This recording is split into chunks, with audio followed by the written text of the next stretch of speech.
As feias que me desculpem, mas beleza é fundamental. Com essa frase, Vinícius de Moraes... Bom, Vinícius de Moraes seria cancelado hoje em dia. E antes de irmos para o vídeo, queria avisar vocês sobre o nosso clube de membros. Já está lançado, você já pode assinar e ter acesso a vídeos inéditos e exclusivos do canal Pensando Alto. Vale a pena, ter um conteúdo muito legal lá para você. As 1000 faces de Anitta.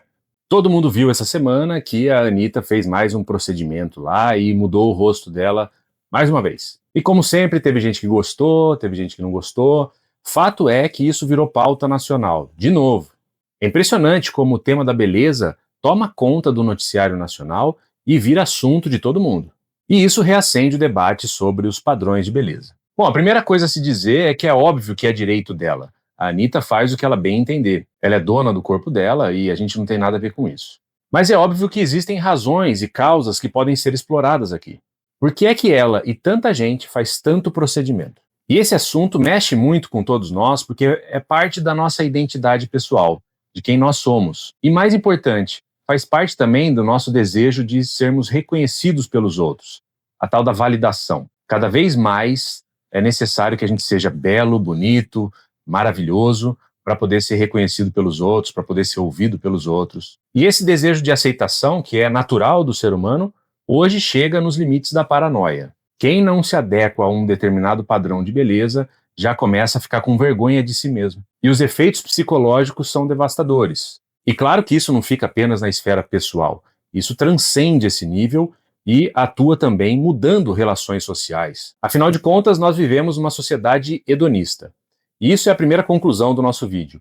O hedonismo venceu. Para além das visões de mundo, das ideologias políticas, a impressão que dá é que todo mundo está correndo atrás de conforto, prazer e satisfação. O que parece é que no mundo de hoje, a única felicidade autorizada é a felicidade material. A superficialidade dos nossos tempos é algo assombroso. Chegamos na era do culto ao corpo e parece que não há volta para outra situação além dessa. E na verdade, por vivermos numa sociedade de mercado, o corpo também se torna agora uma mercadoria. O corpo é um produto, o corpo é um capital que a pessoa tem. E dependendo da beleza dele, abre portas ou fecha portas. E numa sociedade que segue esse modelo, outras formas de felicidade parecem ser cada vez mais esquecidas. A busca por uma vida plena, como diriam os gregos antigos, a procura do bom, do belo e do verdadeiro, vai ficando em segundo plano em troca da beleza física. Uma vida contemplativa, uma vida mais espiritualizada, uma plenitude maior, uma busca por sentido, isso daí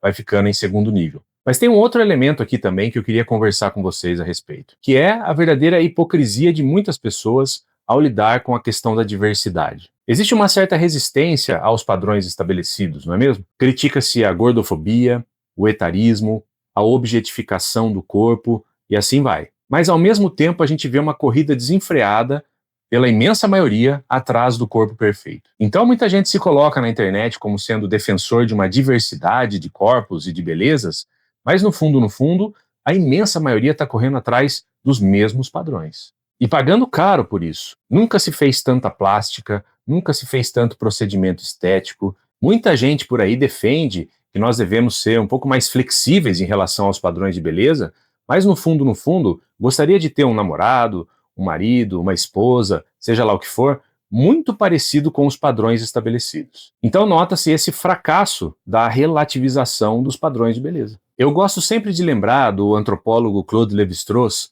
que é o pai da antropologia, que num livro dele colocou a respeito disso uma questão muito interessante, quando ele diz que em todas as sociedades que ele pesquisou, e ele pesquisou inúmeras sociedades, indígenas, ocidentais, etc., ele percebeu que, apesar dos padrões de beleza oscilarem em diferentes civilizações, fato é que toda civilização elege um determinado padrão de beleza como sendo dominante. Ou seja, é impossível uma sociedade que não construa uma estratificação da ordem da beleza. Então isso parece ser algo meio que inevitável.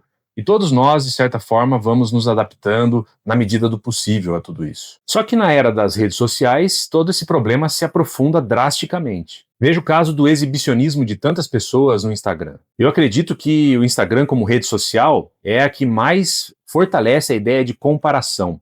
E é uma comparação que tem um efeito psicológico nada positivo. Você vai encontrar lá pessoas muito desejáveis, muito bonitas, muito atraentes, mas com medidas completamente irrealistas. E isso levado para o nosso cotidiano, para pessoas comuns, vai desenvolver uma ideia de frustração muito forte. E essa frustração vai levar à decepção consigo mesmo, e aí toda uma questão psicológica de baixa autoestima, mas também vai ter um efeito muito danoso nos relacionamentos. E é por isso que relacionamentos tendem a durar tão pouco na era do hedonismo e na era do Instagram. A comparação mata os relacionamentos reais. É a era da alta performance na beleza. Todo mundo tomando alguma coisinha esquisita, fazendo procedimentos, correndo atrás do mesmíssimo padrão de beleza. E na verdade, sem exageros retóricos, é uma espécie de escravização mental, onde você tem que ter aquele corpo, tem que ser desejável aos demais para poder ter algum valor social. E nós sabemos que isso tem uma dose de realidade mesmo, né?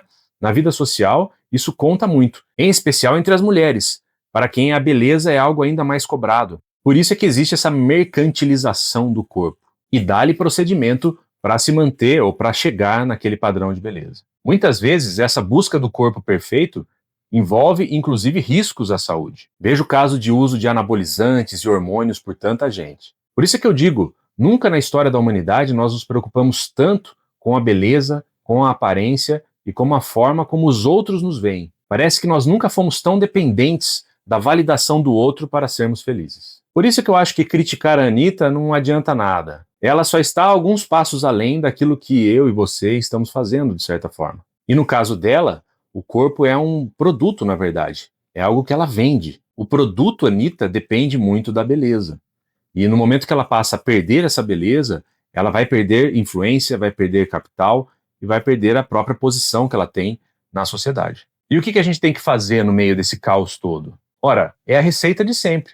Um certo afastamento, um passo atrás. Um olhar crítico diante dessa situação de correria de beleza o tempo todo. Olhar para o mundo real, olhar para as relações reais que nós temos, valorizar outros atributos, inclusive. Afinal de contas, não é só a beleza que faz a pessoa. Reconhecendo a importância da beleza, sim, mas sabendo que ela é só parte da nossa identidade. E existe muito na vida que é precioso para além disso, que a gente não precisa se escravizar por essa busca incessante. Procurar levar uma vida saudável, fazer esportes, fazer atividades físicas, procurar bem-estar e sim, procurar a beleza também. Mas nada de loucura, tudo com muita prudência e moderação. E você, o que acha disso? Para você a beleza é fundamental?